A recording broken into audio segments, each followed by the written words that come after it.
যে পাঠানি আসুক না বাবা, যে পাঠানি আসুক, কেউ কিছু করতে পারবে না। তো ওরা তো জানে না এখানে কি কি হচ্ছে, ওরা জানে না বকটুয়ে আমাদের মুসলমান মা বোনেদের বাচ্চাদের ঝলসে দিয়েছে, সামনে পুলিশ দাঁড়িয়েছিল।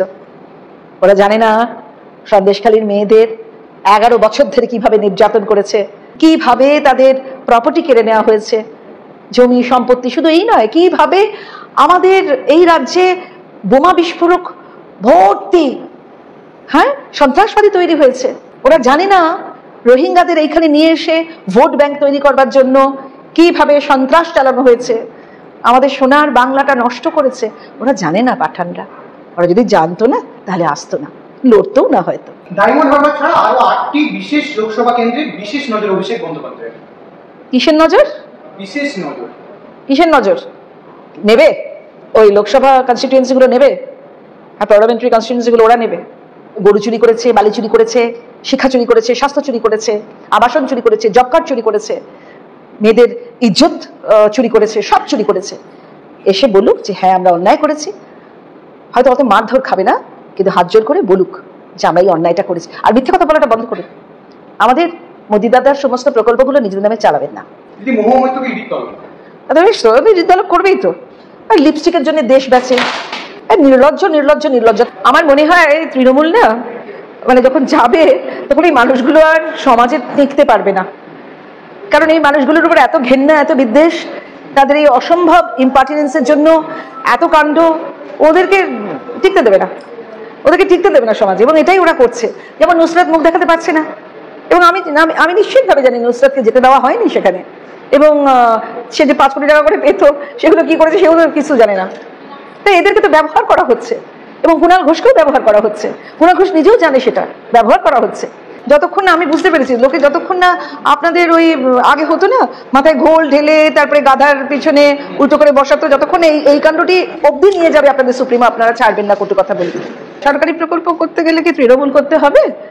ভুলভাল। মানে এই লক্ষ্মীর ভান্ডার করার কোনো মানেই হয় না। লক্ষ্মীর ভান্ডার 5.5 লাখ চাকরি লুপ্ত করে তাদের মা বাবাদের, তাদের মায়েদের যদি লক্ষ্মীর ভান্ডার করে দেয় এর কোনো মানে হয়?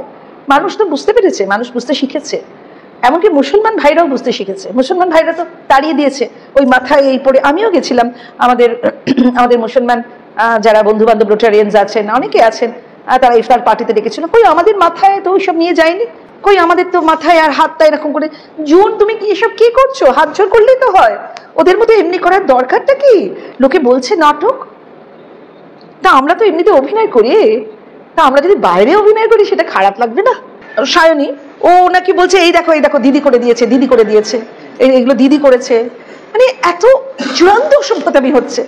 ঘর ঘর নল তো এটা আমাদের প্রধানমন্ত্রীর যোজনা। মানুষ ক্ষুব্ধ, অ্যান্ড এই সরকারটা পড়ে যাবে, আর আগামী বিধানসভা অব্দি যেতে যাইবে না। একদম ক্ষুব্ধ। কি করেছে ওরা? যায় দেব কোথায় গেছে? মাস্টার প্ল্যান করছে। মাস্টার প্ল্যান সেই ওর পুরোনো স্কুলের মাস্টার মশাইদের তাকে তোলা আছে। কোনো মাস্টার প্ল্যান কিছু হবে না। আবার ওই একই খেলা, ওই একই দেখাচ্ছে কবিচ্ছানা। আবার মাস্টার প্ল্যান হবে না।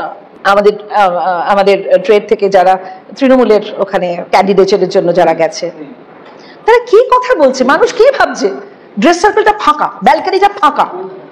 ব্যালকানি ফাঁকা হলে তাহলে কি কথা বেরোবে? আরেকজন বলছে ধোঁয়া ধোঁয়া, কত শিল্প। একজন বলছে দই খেতে গিয়ে গরুর রচনা। ওরা খালি পার্লামেন্টে গিয়ে এক কাজ করো, পার্লামেন্টের ওই মেঝেতে ঘাস গজা, সেখানে গরু ডেকে নিয়ে আসুক। দিল্লির গোরেগাঁও ওদিকে অনেক প্রচুর গরু আছে, সেই গরু আসুক, সেই গরু সেই ঘাস টাসগুলো খাক, বড় হোক, এবং তারপরে দই খাওয়াবে।